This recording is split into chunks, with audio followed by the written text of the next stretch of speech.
It's Fired Up Friday, and this isn't a pep talk. This is a reckoning. This is the Bad Influence podcast, the one they told you not to listen to because it doesn't cuddle fear. It burns it out. I'm Jordan Banderas, and today isn't about motivation. It's about survival, about what happens when everything disappears. Because sometimes the dark tunnel gets so damn dark, you can't see the light. No glow, no outline, no promise it gets better. Just silence, just pressure, and your own breath asking, how the hell do I keep going? That's the moment most people stop. Not because they're weak, but because they're waiting for help, waiting for relief, waiting for permission. And here's the truth nobody prepares you for. In the darkest tunnels of your life, the light isn't coming. Not externally, not on schedule, not wrapped in hope. And that's your cue, your initiation, your moment to become the light.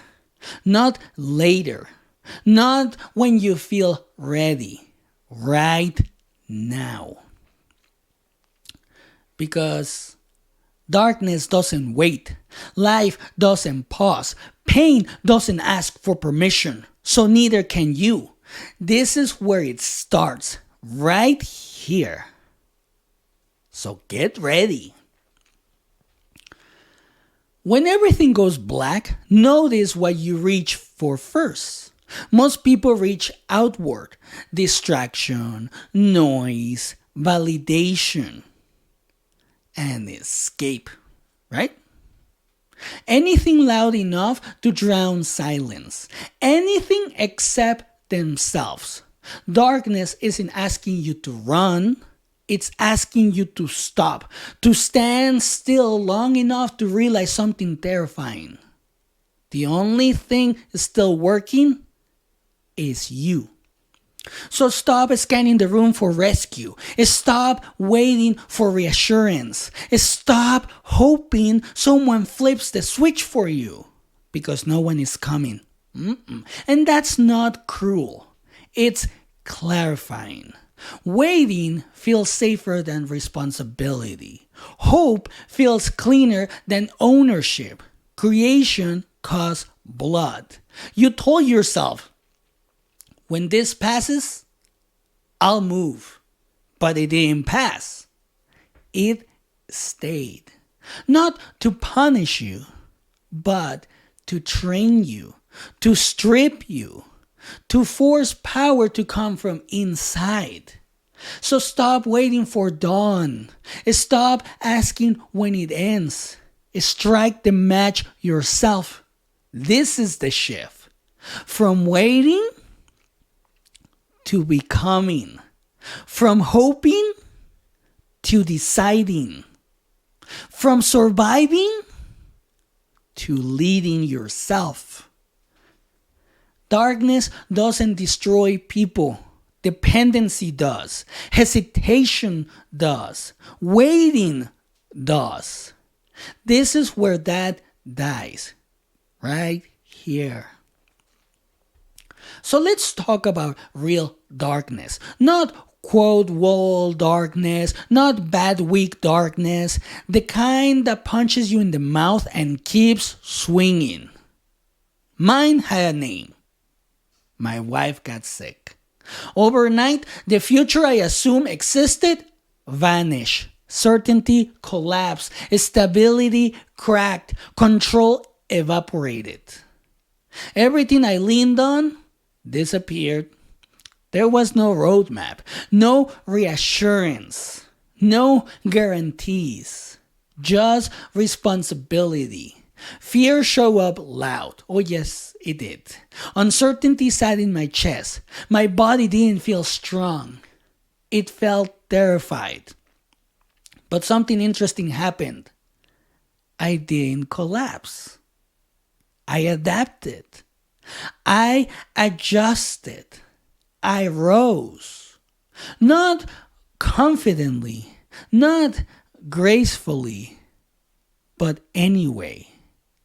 Darkness takes what you lean on too hard, predictability, fairness, the illusion effort guarantees safety.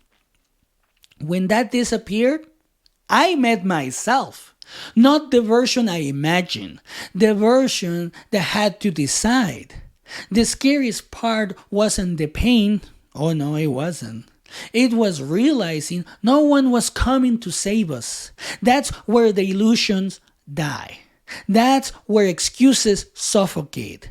That's where you either collapse into bitterness or rise into authorship. I chose clarity, not positivity, not optimism, but clarity. I ask one question. Who do I need to become now? Not later. Now, in that moment. Panic wouldn't save us. Motivation was gone. Discipline stepped in. Leadership stepped in. Vision stepped in. Fear didn't disappear, but belief was born. Oh, yes, it was. Fear never disappears. Doubt still shows up. Confidence still wobbles, but belief holds the line. Strength isn't the absence of fear. It's the belief you'll rise again. People who avoid this moment pay a price. They shrink. They numb. They outsource their power. They become bitter observers of their own life. They wait for conditions to change, and conditions never do. Pain becomes poison when it's avoided.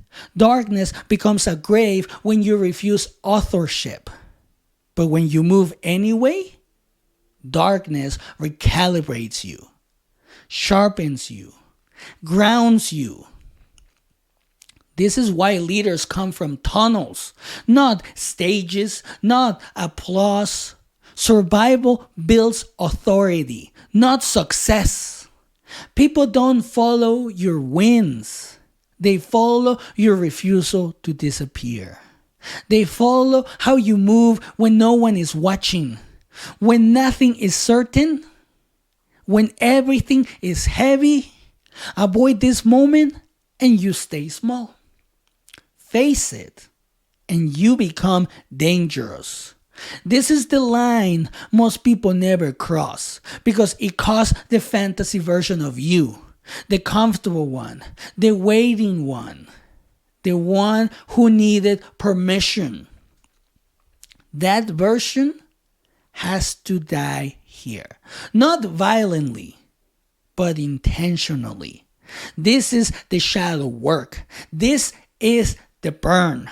This is the initiation. This is where you stop asking why and start commanding how. This is the price of power. If you're in that dark tunnel right now, listen to what I'm about to say. Stop asking when it ends. Start asking who you're becoming inside it. You don't need permission to rise. You don't need clarity to move. You need light to lead. You are the light. So stand up. Burn bright. Move anyway. Shine so hard you blind the shadows. Walk forward like the darkness works for you. Because it does. When you stop waiting for light, you don't just escape the tunnel. You build a path others follow. This is how leaders are born. This is how lives change. This is how fear loses its grip. Not through hope, through decision, through movement, through authorship. And remember, The choice is yours, and it's always been yours. And that's it for today. If you're still making excuses after this one, that's on you. But if you're ready to move, then burn the damn comfort zone down. And smash that subscribe button so you never miss the fire. Send this to someone who's one decision away from a full-blown comeback. This is the Bad Influence Podcast. Until next time, stay relentless, stay dangerous, make them remember your name, and have a great day.